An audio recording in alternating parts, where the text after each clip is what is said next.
All right, I'm in the front of Anna Green Gables' house. And you can go inside. They've got a nice little bench here, little garden. And as we'll be seeing, there's a lot of damage here from Hurricane Fiona. Blew off a lot of the leaves, which, you know, this is October. Normally it would just be beautiful right now.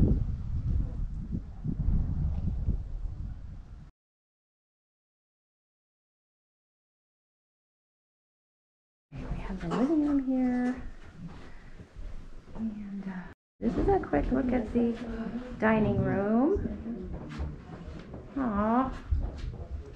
It's very bright in this one. Yeah. Oh, I used to have an antique clock like that. I don't know if this is supposed to be her bedroom or just a bedroom. Oh, it looks like some man lived here. Men's clothing on the bed. Okay, so it looks like we have the pantry here. And treated Gilbert because having a tablet, a computer tablet over the head would be a lot more painful than just an old.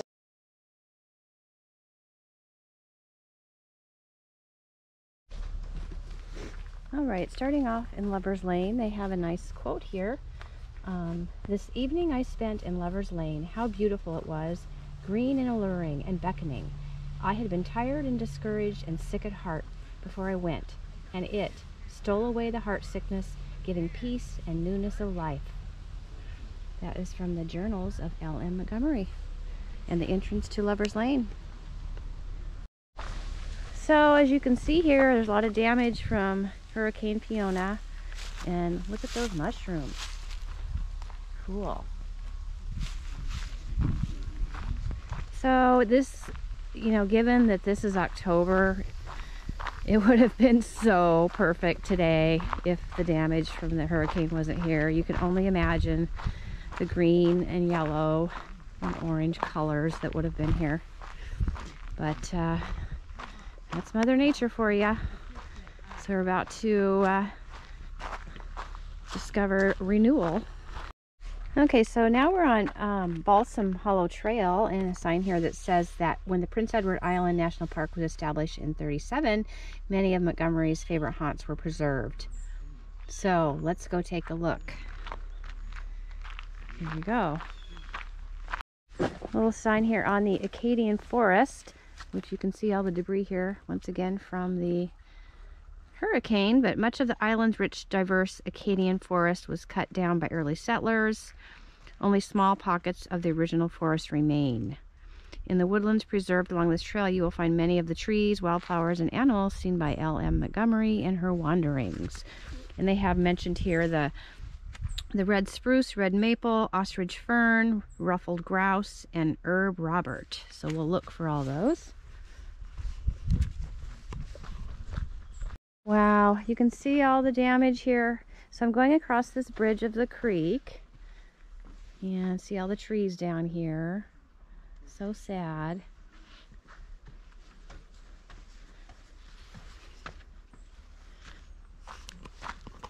All right, amongst the fallen trees here, I found a quote from L.M. Montgomery. I think it's beautiful. I had always a deep love of nature, a little fern growing in the woods, a shallow sheet of June bells under the firs, moonlight falling on the ivory column of a tall birch, all gave me feelings which I had then no vocabulary to express. From the Alpine Path. And other flora they mention here is the blue-bead lily, bunchberry, and wild lily of the valley.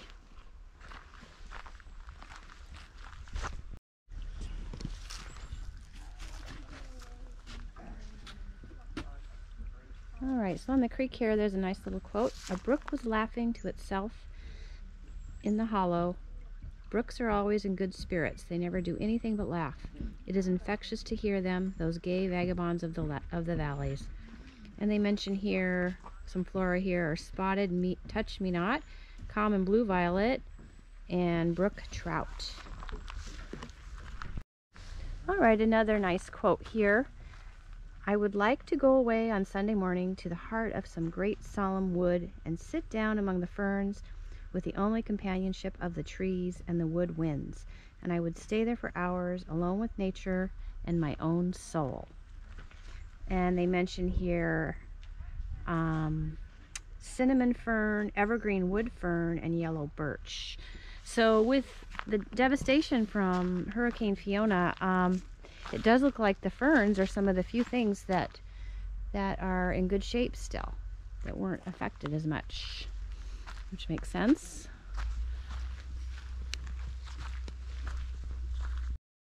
There's a trace of red that survived.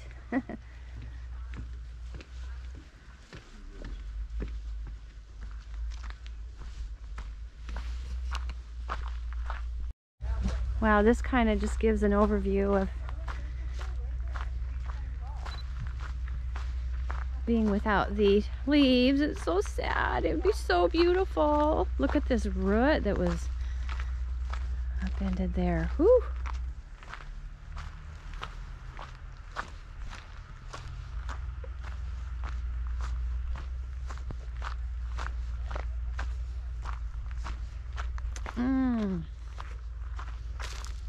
Oh boy, bittersweet to be here.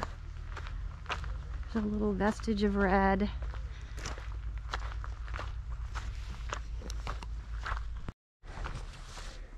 Okay, we got another quote here. I think this is really nice. They have these along the trail.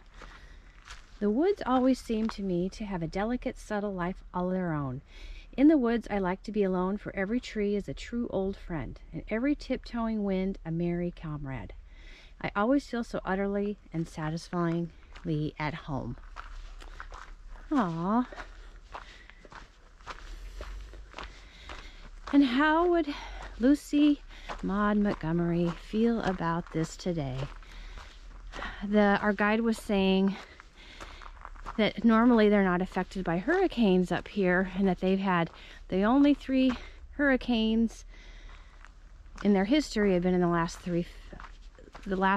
15 years. There's been 3 of them.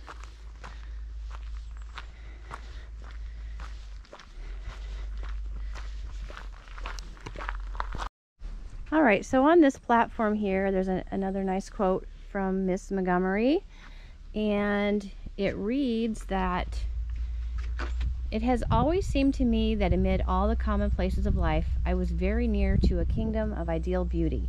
Between it and me hung only a thin veil. I could never quite draw it aside, but sometimes a wind fluttered it, and I caught a glimpse of the enchanting world beyond. Only a glimpse, but those glimpses have always made life worthwhile. From the Alpine Path. And it mentions some more of the birds that you can look for here. American redstart, downy woodpecker, ruby-crowned kinglet, and the rose-breasted grosbeak.